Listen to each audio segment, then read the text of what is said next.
ಸಿದ್ದರಾಮಯ್ಯನವರು ಮತ್ತೆ ಒಂದು ಸ್ಟೇಟ್ಮೆಂಟ್ ಕೊಟ್ಟಿದ್ದಾರೆ. ಏನು ಸ್ಟೇಟ್ಮೆಂಟ್ ಅದು?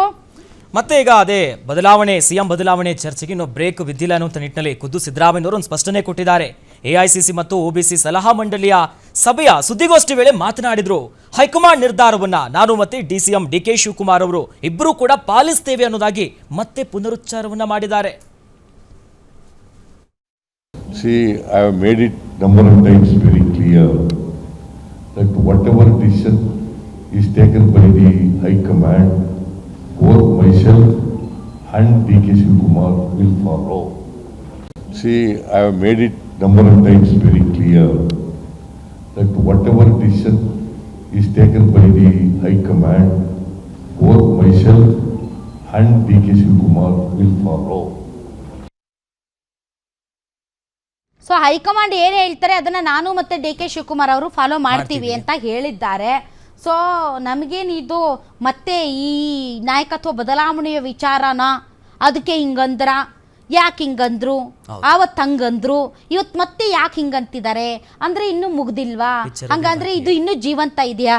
ಈ ಥರದ ವಿಶ್ಲೇಷಣೆಗೆ ಹೋಗೋದು ಬೇಡ ಅಂತ ಅನ್ಸುತ್ತೆ. ಯಾಕಂದ್ರೆ ನನಗೂ ಸಾಕಾಗೋಗಿದ್ದು ದಿನ ಬೆಳಗಾದ್ರೆ. ಮುಂದಕ್ಕೆ ಹೋಗೋಣ. ಇನ್ನು ಮೈಸೂರಿನಲ್ಲಿ ಸಿಎಂ ಸಿದ್ದರಾಮಯ್ಯನವರು ಶಕ್ತಿ ಪ್ರದರ್ಶನಕ್ಕೆ ಸಜ್ಜಾಗ್ತಿದ್ದಾರೆ. ಆಪ್ತ ಸಚಿವ ಎಚ್ ಸಿ ಮಹದೇವಪ್ಪನವರ ನೇತೃತ್ವದಲ್ಲಿ ಸಾಧನಾ ಸಮಾವೇಶಕ್ಕೆ ಈಗ ಸಕಲ ಸಿದ್ಧತೆಗಳನ್ನ ಮಾಡ್ಕೊಂತಿದ್ದಾರೆ. ಸರ್ಕಾರದ ಕಾರ್ಯಕ್ರಮದ ನೆಪದಲ್ಲಿ ಸಿಎಂ ಸಿದ್ದರಾಮಯ್ಯ ತಮ್ಮ ಪವರ್ ಶೋ ಮಾಡಲು ಮುಂದಾಗಿದ್ದಾರೆ ಎನ್ನುವಂತ ಚರ್ಚೆ ಕೂಡ ನಡೀತಾ ಇದೆ. ಜುಲೈ 19ರಂದು ಮೈಸೂರಿನ ಮಹಾರಾಜ ಕಾಲೇಜಿನ ಮೈದಾನದಲ್ಲಿ ಬೃಹತ್ ಕಾರ್ಯಕ್ರಮವನ್ನು ಆಯೋಜನೆ ಮಾಡಿದ್ದಾರೆ.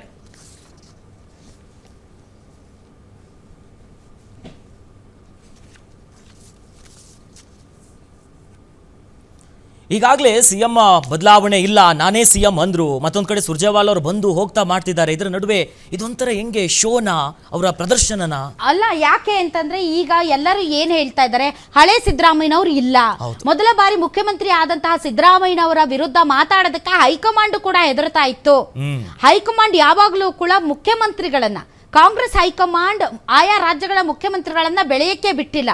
ಅವರು ನಿಜಕ್ಕೂ ದೊಡ್ಡ ಲೀಡರ್ ಆಗ್ತಾ ಇದ್ದಾರೆ ಅನ್ನುವಾಗ್ಲೇ ಅವರನ್ನ ಎಲ್ಲಾದ್ರೂ ಏರ್ಪೋರ್ಟ್ ಅಲ್ಲೋ ಮತ್ತೊಂದು ಲಕೋಟೆಯಲ್ಲೋ ಹೇಳಿ ಅವ್ರನ್ನ ಬದಲಾವಣೆ ಮಾಡ್ತಾ ಇದ್ರು, ಅವರ ಶಕ್ತಿಯನ್ನ ಕುಂಠಿತ ಮಾಡ್ತಾ ಇದ್ರು. ಆದ್ರೆ ಸಿದ್ದರಾಮಯ್ಯನವರ ವಿಚಾರದಲ್ಲಿ ಸಿದ್ದರಾಮಯ್ಯನವರು ಪಕ್ಷವನ್ನ ಅಧಿಕಾರಕ್ಕೆ ತಂದ ಮೇಲೆ ಸಿದ್ದರಾಮಯ್ಯನವರ ವಿರುದ್ಧ ಯಾವತ್ತೂ ಕೂಡ ಹೈಕಮಾಂಡ್ ಜೋರು ಧ್ವನಿಯಲ್ಲಿ ಮಾತಾಡೇ ಇಲ್ಲ. ಎಲ್ಲ ಡಿಸಿಷನ್ಸ್ ಗ್ರಾಮ ಪಂಚಾಯಿತಿಯಿಂದ ಹಿಡ್ಕೊಂಡು ಅದು ಸಚಿವ ಸ್ಥಾನದವರೆಗೆ ಸಿದ್ದರಾಮಯ್ಯನವ್ರು ಏನು ಹೇಳ್ತಾರೆ ಅದೇ ಫೈನಲ್ ಅನ್ನೋ ತರದಲ್ಲಿ ಇತ್ತು. ಅವಾಗ ನಾವೆಲ್ಲ ಅಂತ ಇದ್ದದ್ದೇನು, ಹೈಕಮಾಂಡ್ ವೀಕ್ ಕಮಾಂಡ್ ಆಗೋಗಿದೆ, ಸಿದ್ದರಾಮಯ್ಯನವರ ವಿರುದ್ಧ ಮಾತಾಡುವಷ್ಟು ಶಕ್ತಿನೂ ಕೂಡ ಇಲ್ಲ ಈ ಹೈಕಮಾಂಡ್ಗೆ ಅಂತ ವಿಶ್ಲೇಷಣೆ ಮಾಡ್ತಾ ಇದ್ವಿ ಆಗಿನ ಸಂದರ್ಭದಲ್ಲಿ. ಅಷ್ಟರ ಮಟ್ಟಿಗೆ ಪವರ್ಫುಲ್ ಆಗಿದ್ರು ಮತ್ತು ಆಡಳಿತದಲ್ಲಿ ಅಧಿಕಾರಿಗಳಾಯ್ತು.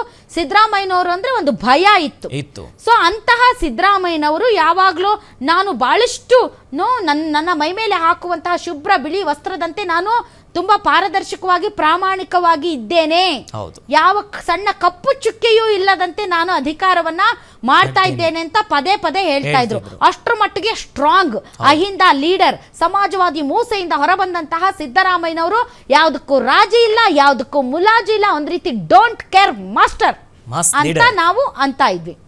ಮತ್ತು ಅದಾದ ಮೇಲೆ ಚುನಾವಣೆಗಳಲ್ಲೂ ಕೂಡ ಅವರು 2018ರಲ್ಲಿ ತುಂಬಾ ವಾವ್ ಅಂತ ಪರ್ಫಾರ್ಮೆನ್ಸ್ ಬರಲಿಲ್ಲ. ಆದಾಗ್ಯೂ ಕೂಡ JDS ಮತ್ತು ಕಾಂಗ್ರೆಸ್ನ ಮೈತ್ರಿ ಸರ್ಕಾರ ಬಂತು.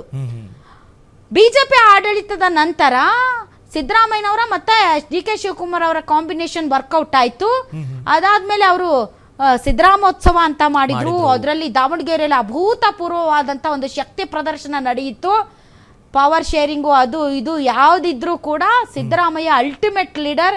ಯಾವ ರೀತಿ ಅಹಿಂದ ಮತಗಳು ಗಟ್ಟಿಯಾಗಿವೆ ಮತ್ತು ಜನ ಯಾವ ರೀತಿ ಈಗಲೂ ಅವರನ್ನ ನಮ್ಮ ನಾಯಕ ಅಂತ ನೋಡ್ತಾ ಇದ್ದಾರೆ ಅನ್ನೋದಕ್ಕೆ ಈ ಒಂದು ಸಮಾವೇಶವೇ ಸಾಕ್ಷಿ ಅಂತ ಸಮಾವೇಶದ ಮೂಲಕ ಉತ್ತರವನ್ನ ಕೊಟ್ಟರು. ಅದಾದ ಮೇಲೆ ಹಲವಾರು ಬಾರಿ ಸಮಾವೇಶಗಳನ್ನ ಮಾಡೋದಕ್ಕೆ ತಮ್ಮ ಶಕ್ತಿ ಪ್ರದರ್ಶನಕ್ಕೆ ಬೇಕಾದಂತಹ ತಯಾರಿಗಳನ್ನ ಮಾಡ್ಕೊಂಡ್ರು ಕೂಡ ಹೈಕಮಾಂಡ್ ಕಟ್ ಆಫ್ ಮಾಡ್ತಾ ಇತ್ತು, ಬೇಡ ಬೇಡ ಅಂತ. ಈಗೇನಾಯ್ತು, ಈಗ ಸಿದ್ದರಾಮಯ್ಯನವರ ಆಡಳಿತದಲ್ಲಿ ಬಿಗಿ ಇಲ್ಲ. ಸಿದ್ದರಾಮಯ್ಯನವರ ಆಡಳಿತದ ಬಗ್ಗೆ ಸ್ವತಃ ಶಾಸಕರೇ ಮಾತಾಡ್ತಾ ಇದ್ದಾರೆ. ಶಾಸಕರೇ ಹೇಳ್ತಾ ಇದ್ದಾರೆ ಆಡಳಿತ ವೈಫಲ್ಯ ಆಗ್ತಾ ಇದೆ ಅಂತ. ಸಾಲು ಸಾಲು ಈಗ ವಾಲ್ಮೀಕಿ ಹಗರಣ, ಮೂಡ ಹಗರಣ, RCB ಕಾಲ್ತುಳಿತ ಪ್ರಕರಣ, ಈ ತರದ ಹಲವಾರು ಪ್ರಕರಣಗಳ ನಂತರ ಎಲ್ಲ ಒಂದು ಕಡೆ ಸಿದ್ದರಾಮಯ್ಯನವರು ಹಳೆಯ ಸಿದ್ದರಾಮಯ್ಯನವರಾಗಿ ಉಳಿದಿಲ್ಲ. ಅವ್ರಿಗೆ ವಯಸ್ಸಾಯ್ತು ಮತ್ತು ಅವರ ಒಂದು ಆ ವ್ಯಕ್ತಿತ್ವ ವರ್ಚಸ್ಸು ಕಡಿಮೆ ಆಗಿಬಿಟ್ಟಿದೆ. ಮೊದಲಿನ ಮಾಸ್ ಲೀಡರ್ ತರ ಅವ್ರು ಇಲ್ಲ ಅನ್ನೋ ತರದ ಒಂದು ಇಮೇಜ್ ಸೃಷ್ಟಿಯಾಗಿತ್ತು.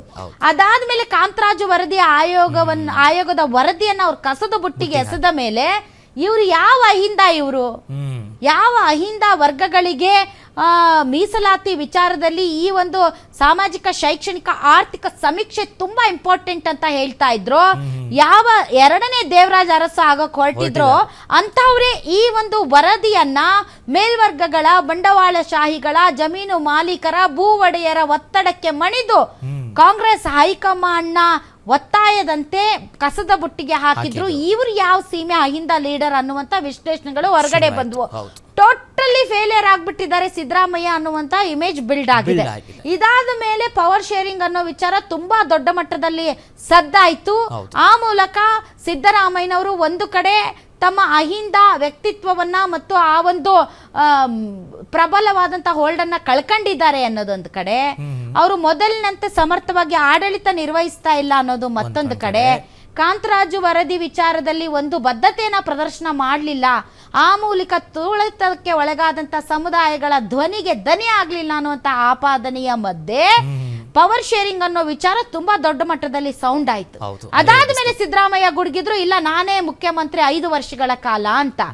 ಈಗ ಅವರು ತಮ್ಮ ಒಂದು ಹಳೆಯ ಆ ಒಂದು ಸಿದ್ದರಾಮಯ್ಯನವರು ಹಾಗೇ ಇದ್ದಾರೆ ಅನ್ನೋದನ್ನ ಜನತೆಯ ಮುಂದೆ ಮತ್ತು ತಮ್ಮ ವಿರೋಧಿಗಳ ಮುಂದೆ ಪ್ರದರ್ಶನ ಮಾಡಬೇಕಾಗಿದೆ. ಅದಕ್ಕೆ ಈಗ ಮೈಸೂರಿನಲ್ಲಿ ಸಮಾವೇಶ ಮಾಡ್ತಾ ಇದ್ದಾರೆ. ಸಮಾವೇಶದಲ್ಲಿ ರಾಜ್ಯಾದ್ಯಂತ ತಮ್ಮ ಬೆಂಬಲಿಗರನ್ನ ಕರೆಸಿ ರಾಜ್ಯಾದ್ಯಂತ ಜನಸಮೂಹವನ್ನ ಒಟ್ಟು ಮಾಡಿ, ಈಗಲೂ ನಾನು ಅಹಿಂದ ನಾಯಕನೇ, ಈಗಲೂ ನನ್ನ ಆ ಒಂದು ಹೋಲ್ಡ್ ಕಡಿಮೆ ಆಗಿಲ್ಲ, ನನ್ನ ಬದ್ಧತೆ, ನನ್ನ ಜನರ ಪರವಾದಂತ ನನ್ನ ಕಾಳಜಿ ಇನ್ನೂ ಕಡಿಮೆ ಆಗಿಲ್ಲ, ಇದಕ್ಕೆ ಈ ಜನಸಾಗರವೇ ಸಾಕ್ಷಿ. ನನ್ನ ವಿರುದ್ಧ ಯಾವ ಮಸಲತ್ತು ಮಾಡೋದಕ್ಕೆ ಬಂದರೂ ಕೂಡ ಅದು ಸಾಧ್ಯ ಆಗಲ್ಲ ಅನ್ನುವಂತ ಮೆಸೇಜ್ ನಂಬರ್ 1. ನಂಬರ್ 2, ತಾನು ಒಂದು ವೇಳೆ ನಿರ್ಗಮಿಸುವುದಾದರೆ ನನ್ನ ಜನರಿಗೆ, ಅಂದರೆ ಮೈಸೂರು ಭಾಗದ ಜನರಿಗೆ ಅದ್ಭುತವಾದಂತ ಕೊಡುಗೆಗಳನ್ನ ಕೊಟ್ಟು ಹೋಗೋದಕ್ಕೆ ಸಿದ್ದರಾಮಯ್ಯನವರು ರೆಡಿ ಆಗಿದ್ದಂಗೆ ಕಾಣ್ತಾ ಇದೆ. ಹಾಗಾಗಿನೇ ಅವರು ಸುಮಾರು 2569 ಕೋಟಿ ಅನುದಾನವನ್ನ ಘೋಷಣೆ ಮಾಡಿ ಆ ಮೂಲಕ ನಿರ್ಗಮಿಸಲೂಬಹುದು. ಅಥವಾ ಏನ್ ಕೊಟ್ಟಿದ್ದೀರಾ ನೀವು ಈ ಒಂದು ಭಾಗದವರಾಗಿ ಅಂತ ಜನ ಆಡಿಕೊಳ್ಳಬಾರದು ಅನ್ನೋ ಕಾರಣಕ್ಕೆ ಗ್ಯಾರಂಟಿಗಳಿಂದಾಗಿ ಅನುದಾನ ಕೊಡಕ್ ಆಗ್ತಾ ಇಲ್ಲ ಅನ್ನುವಂತಹ ಪ್ರಶ್ನೆಗಳಿಗೆ ಉತ್ತರ ಎಂಬಂತೆ ಈ ಸಮಾವೇಶದ ಮೂಲಕ ಬಹಳಷ್ಟು ಥೇರಿಗಳಿಗೆ, ಬಹಳಷ್ಟು ಜನರಿಗೆ, ಬಹಳಷ್ಟು ಟೀಕೆಗಳಿಗೆ ಅವರು ಉತ್ತರ ಕೊಡುವಂತಹ ಪ್ರಯತ್ನವನ್ನ ಮಾಡ್ತಾ ಇದ್ದಾರೆ. ತನ್ನ ಶಕ್ತಿ ಪ್ರದರ್ಶನಕ್ಕೆ ಮತ್ತು ತಾನು ಬದಲಾಗಿಲ್ಲ ಅನ್ನೋದಕ್ಕೆ, ತಾನು ಈಗಲೂ ಅಹಿಂದ ನಾಯಕ, ನನ್ನನ್ನು ಮುಟ್ಟಿದರೆ ಪರಿಣಾಮ ನೆಟ್ಟಗಿರಲ್ಲ ಅನ್ನೋದನ್ನ ಸಾಬೀತು ಮಾಡೋದಕ್ಕೆ ಸಮಾವೇಶ ಮಾಡಕ್ಕೆ ರೆಡಿ ಆಗಿದ್ದಾರೆ. ಅವರಿಗೆ ಬಲಗೈ ಎಂಬಂತೆ ಮಹದೇವಪ್ಪ ಅವರು ಕೂಡ ಸಾಥ್ ಕೊಟ್ಟಿದ್ದಾರೆ. ಅದಕ್ಕೆ ಅಂತಾನೆ ಈ ಒಂದು ವ್ಯವಸ್ಥೆಗಳನ್ನು ನೋಡ್ಕೊಳ್ಳೋದಕ್ಕೆ ಸುರ್ಜೇವಾಲಾ ಅವ್ರ ಮೀಟಿಂಗ್ ಅನ್ನ ಮಿಸ್ ಮಾಡಿದ್ದಾರೆ ಪಾಪ. ಸಿದ್ಧತೆ ಆಗ್ತಿದೆ. ಓಕೆ, ಇನ್ನು ಕರ್ನಾಟಕದ ವಿಚಾರದಲ್ಲಿ ಆಂಧ್ರ ಪ್ರದೇಶ ಪದೇ ಪದೇ ಕಿರಿಕ್ ಅನ್ನೋದಕ್ಕಿಂತ ಯಾವುದೇ ರಾಜ್ಯ ಆಗಲಿ ಕೈಗಾರಿಕೆಗಳ ವಿಚಾರದಲ್ಲಿ ನಮಗೆ ಕೈಗಾರಿಕೆಗಳು ಹರಿದು ಬರಲಿ ಅಂತ ಪ್ರಯತ್ನ ಮಾಡೋದೇನು ತಪ್ಪೇನಿಲ್ಲ.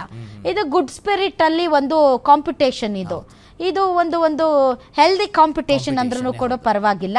ಸೊ ಯಾವಾಗಲೂ ಕೂಡ ಆಂಧ್ರ ಮತ್ತು ಕರ್ನಾಟಕದ ನಡುವೆ ಈ ಬಂಡವಾಳಶಾಹಿಗಳನ್ನು ಆಕರ್ಷಿಸುವ ನಿಟ್ಟಿನಲ್ಲಿ, ಕೈಗಾರಿಕೋದ್ಯಮಿಗಳನ್ನು ಆಕರ್ಷಿಸುವ ನಿಟ್ಟಿನಲ್ಲಿ, ಕೈಗಾರಿಕೆಗಳನ್ನು ಸ್ಥಾಪಿಸುವ ನಿಟ್ಟಿನಲ್ಲಿ ಒಂದು ಕಾಂಪಿಟೇಷನ್ ಇದ್ದೇ ಇರುತ್ತೆ. ಅದಕ್ಕೆ ಬಹಳ ಹಿಸ್ಟ್ರಿನೂ ಇದೆ. ಈಗ MB ಪಾಟೀಲು, ನಾರಾ ಲೋಕೇಶ್ ಮಧ್ಯೆ ಅಲ್ಲ, ಈ ಹಿಂದೆನೂ ಕೂಡ ಬಹಳಷ್ಟು ಈ ತರದ ಫೈಟ್ಗಳು ನಡೆದಿವೆ. ಅಲ್ಟಿಮೇಟ್ಲಿ ಕರ್ನಾಟಕ ವಿನ್ ಆಗಿದೆ, ಅದು ಬೇರೆ ವಿಚಾರ. ಈಗಲೂ ಕೂಡ ಆಂಧ್ರ ಮತ್ತು ಕರ್ನಾಟಕದ ನಡುವೆ ಫೈಟ್ ಶುರುವಾಗಿದೆ.